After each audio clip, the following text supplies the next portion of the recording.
And this thing is working too. Can you all hear me with this thing on? Yeah? Okay, good. So Not long ago, my buddy Jonas started dabbling in real estate in his spare time. A former sushi chef. Now, Jonas is a full-time real estate investor. Sushi chef. Good to see you, Jonas. Good to see you, brother. Well, thank you, thank you. You can put that on eBay. What do you think, Don? Hey, free dish. Big money.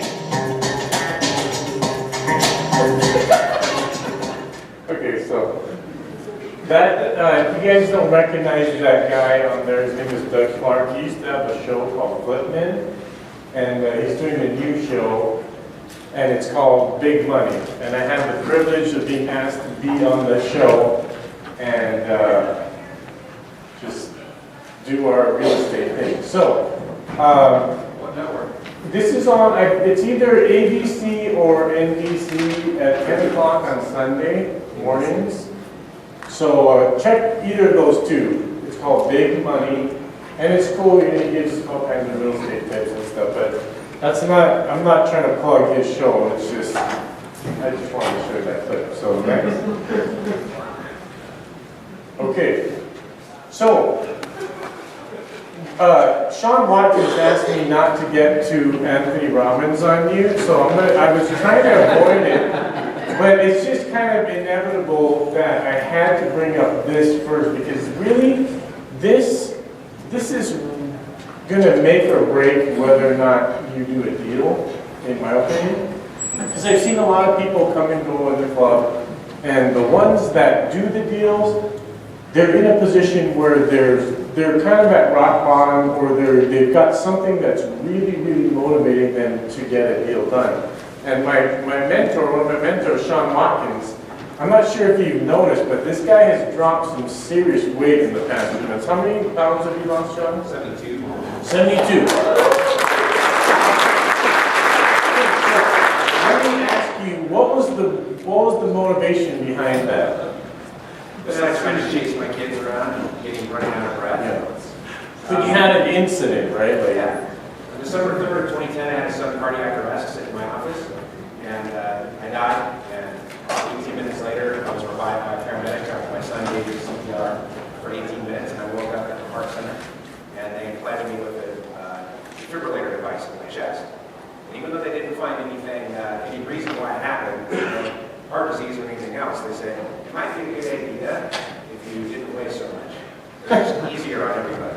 Yeah. So that was kind of all right. Well, you're looking at the time my wife was 6 months pregnant with her youngest son Ryan, and so almost didn't get to see him born.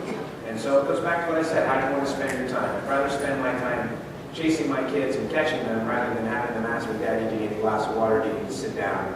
Yeah, giving you CPR. Right. Thank you for sharing that, man. So, for Sean, it took a pretty traumatic experience to light that fire under his butt to get him going, but that's kind of, it's a good thing. Sometimes, for me, what my reason was I was a sushi chef, and I would get to work at 8:30 in the morning, and I would come home at like 12 at night. And I wasn't seeing my kids or my wife, and I was getting all these accolades and winning these awards and being in the newspaper and all this stuff, but that's not what I wanted. I wanted to be with my kids and my wife. And so today I actually brought my kids and my wife so that you could see the reason why I do what I do. And they're back here. This little guy, he kind of looks like a little me, I know, and his name is Kai. And where are my daughters? They're at the vending machine. Oh, they're at the vending machine, yes. But anyway, so that's my reason why. When I talk to people that have a very secure job, you know, they don't really need to do a deal. Those guys, you know, they'll come for like a year and, hey, have you done a deal yet? No, but I got my job, so I'm good. There's no heart attack. Do you know what I'm saying? You gotta have the heart attack or the job that you hate, that you have to get out to get you motivated to do the deal. Okay, so this is what I see just from my observation and in talking with people. I've talked to so many people here who dropped like $25,000 on some seminar. I'm not going to name any names, but do any of you know anybody that's dropped $25,000 on some seminar, and you're like, oh, so how many deals have you done? None. How long have you been doing it? Oh, about a year. So what's going on? Well, I just don't know where to start. Wait, you paid 25 grand to some guy, and you don't know where to start? Hello? You know what I'm saying? So I'm going to tell you how I did it. I didn't drop any money. All I did was I made friends. Okay, so I'm going to tell you exactly how I did it. And you can do the same thing. I am a sushi chef, or was a sushi chef. Now, yeah, it's even hard for me to say. Okay, next slide. Okay, so have you ever felt like this at a real estate meeting? I went to one of Sean Watkins' seminars. I went to Randall Wall's seminar, and all these people, and they start talking. They're like, "Oh yeah, so what you're going to do is you're going to do an all-inclusive deed of trust, and then you're going to do no pay none, and all those payments are going to go directly 100% principal reduction, and then we're going to walk the mortgage." And I'm just like, ah! I'm just like, I think I'm just going to go back to doing sushi. I'm just like so confused right now. And so the mistake that a lot of people make is they feel like in order for me to pull the trigger and get started, I need to be Sean Watkins or Randall Wall. I need to know how to walk the mortgage and do it back and, you know, understand all this note stripping and all this crazy stuff, which I encourage you to learn. I love learning. I go to every seminar. And I encourage you to learn all of these things, but please don't feel like you can't get started because you don't know all that stuff. All you need to do is know. Have you guys heard of the analogy of the car driving in the night? So the car driving, if I was to drive from here to Las Vegas, do I need to see the entire road from here to Las Vegas at night? No. All I need to know is the next 30 feet in front of me. That's all I need to know. So how do you get to know the next 30 feet? So the guy that dropped the 25 grand on the seminar, he's thinking, wow, man, they dropped this big binder at me and I don't know anything about it, so I can't do any deals. I'm done, I can't do it. No, you need to know the next 30 feet. Where do I get a rep C from? UtahRealestate.com. Okay, now, where do I sign on the document when I write an offer? Where do I check the due diligence box, yes or no? I mean, it's 30 feet, you know what I'm saying?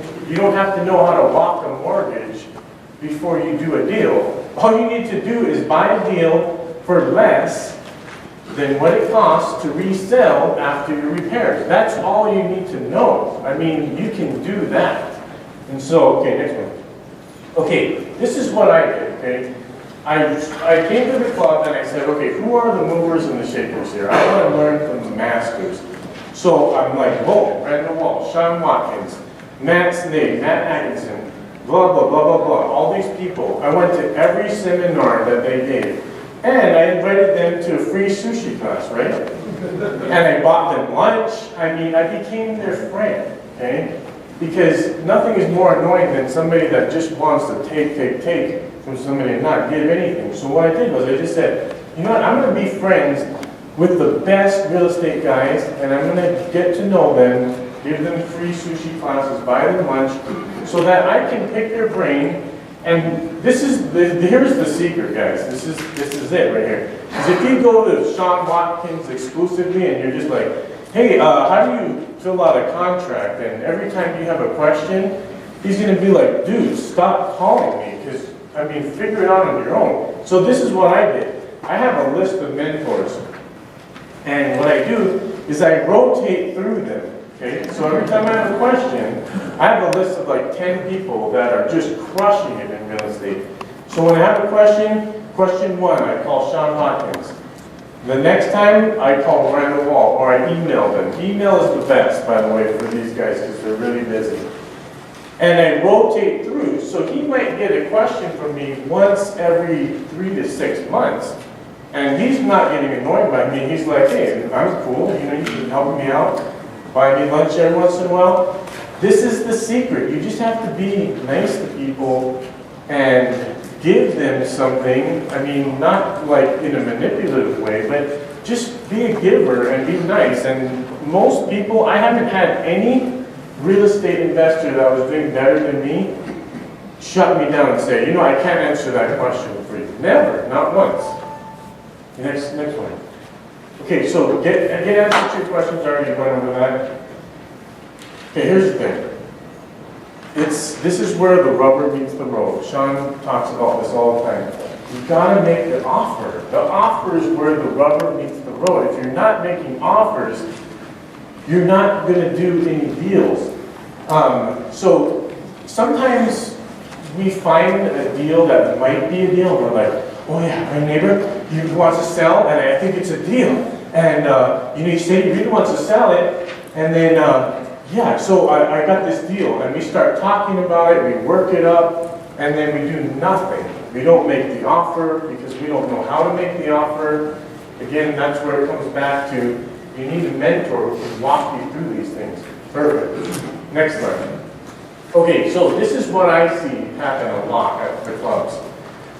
People go to like 10 seminars, they learn 50 different ways to do a deal, and they're like, you know what? I'm going to do all 50 ways of doing a deal. So here's my question. How's that working for you? You're just confusing the crap out of yourself, I guarantee. So the analogy is this. How many of you play instruments here in this room? Okay, how many of you play multiple instruments? Okay, when you learned to play, did you learn to play one instrument first, or did you learn to play 50 all at the same time? One. You just learn how to play one, right? Because if you try to play the drums, the flute, the clarinet all at one time, you just confuse the crap out of yourself and then you just quit. Or you try to play all of those, and what would you have in common with all of those instruments? You would suck at every single one of them. There's no difference when you're doing real estate. You have to choose one way, maybe two, and focus on those one or two ways to do a deal, and only do that until you master it.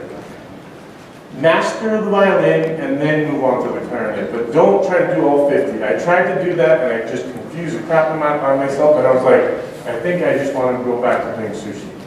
So don't do that. So, jack of all ways to do a real estate deal, closer of none. You know? Okay, next one. Okay, does anybody know what that is? That's a diamond mine. Okay? It's a diamond mine. Okay, next slide. So you have to go through approximately 250 tons of rocks to find a 1 carat diamond. So a lot of people, they'll go on and look at a bunch of deals and they're like, oh, but 5 deals, oh, that wasn't a deal. You know what? This stuff doesn't work. You got to look at a lot of rocks to find the diamond. But every time I find a rock, I'm that much closer to the diamond. You see what I'm saying? So let me go through some of the deals I did real quickly. So this is you. You have to get used to digging. You could dig for, what if you dug for 4 months and you just saw rocks? And then you hit one deal that made you 20 grand. Is that unrealistic to hit one deal that makes you 20 grand? No. So let's say you hit one deal at 20 grand every 4 months. How much money is that in a year? That's 80 G's. And that's one every 4 months. So when you're seeing all these rocks, don't get discouraged. All you have to do is one every 4 months and you make 80 grand. One every 4 months.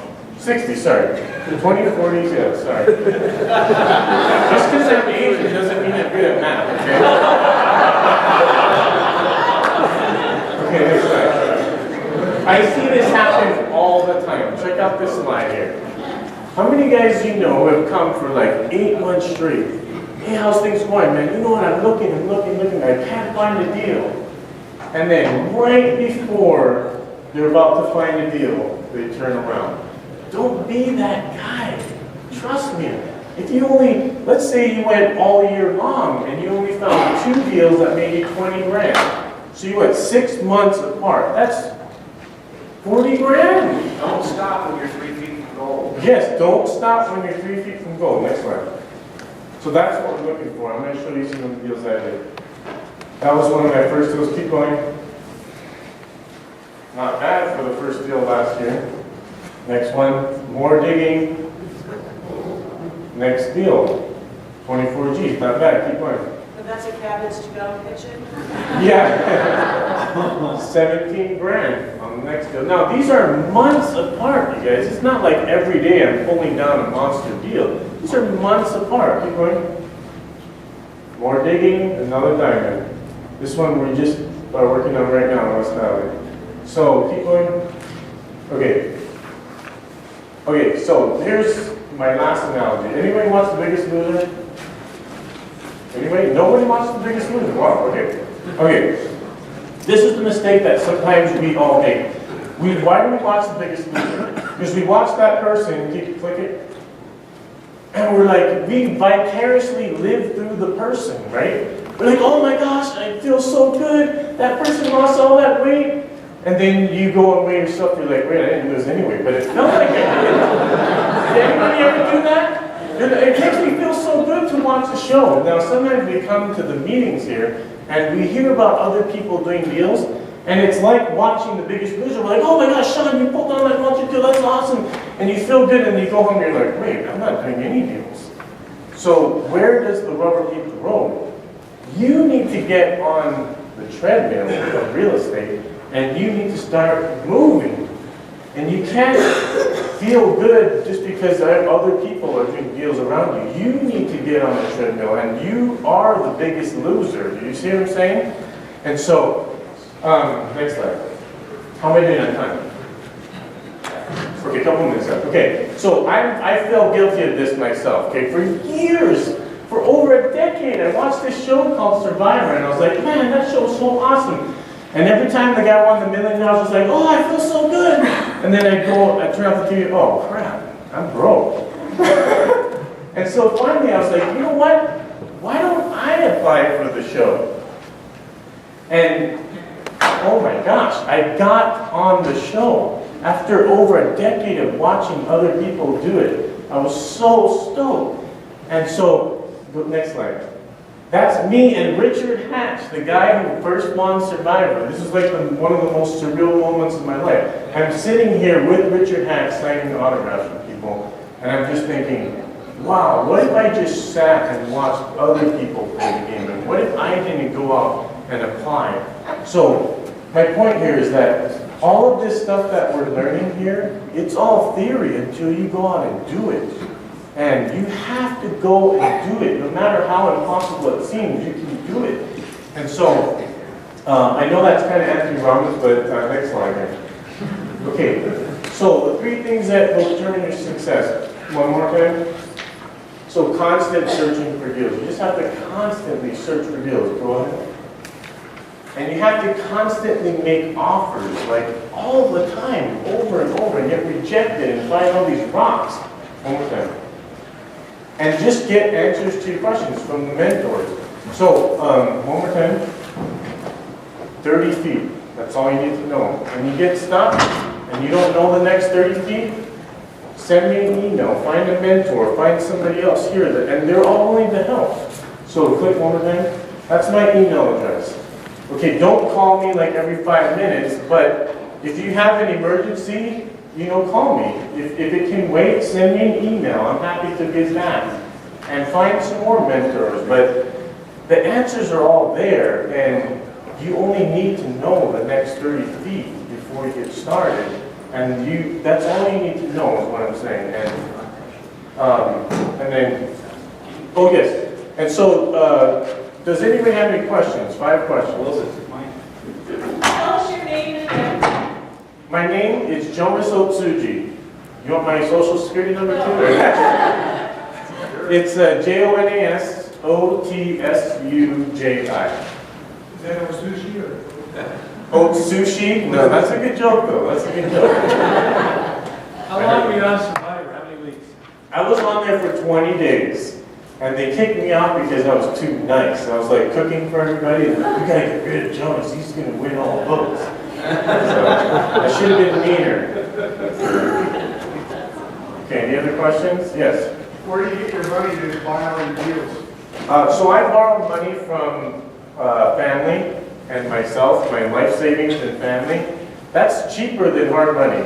And your parents aren't going to charge you 2 and 12.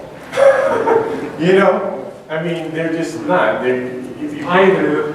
Yeah, yours do? Oh, man, that's brutal. So yeah, if you can borrow from friends and family, that's the best source. And then use hard money, then you can do even more deals, yes. How long were you searching for your first deal and then get it sold? And what was your biggest concrete moment doing that? Okay, so my first deal, it had been probably like 3 months, and Matt Atkinson told me, Jonas, every time you see a for sale by owner sign, I want you to call it.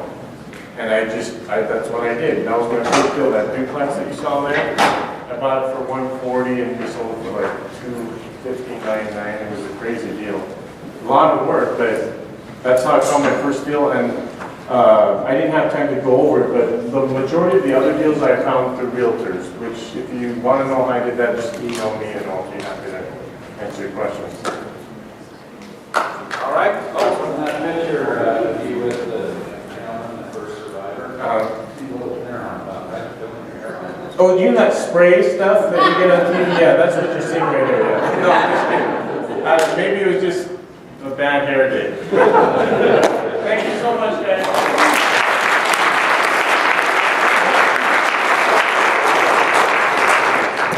Okay, I have two things really quick. I know they've already talked about Sean's seminar, but I have a flyer so you guys can have the information so it sticks with you and you can decide if you'll be able to come. And at the end, I'll have the square set up, and if you want to pay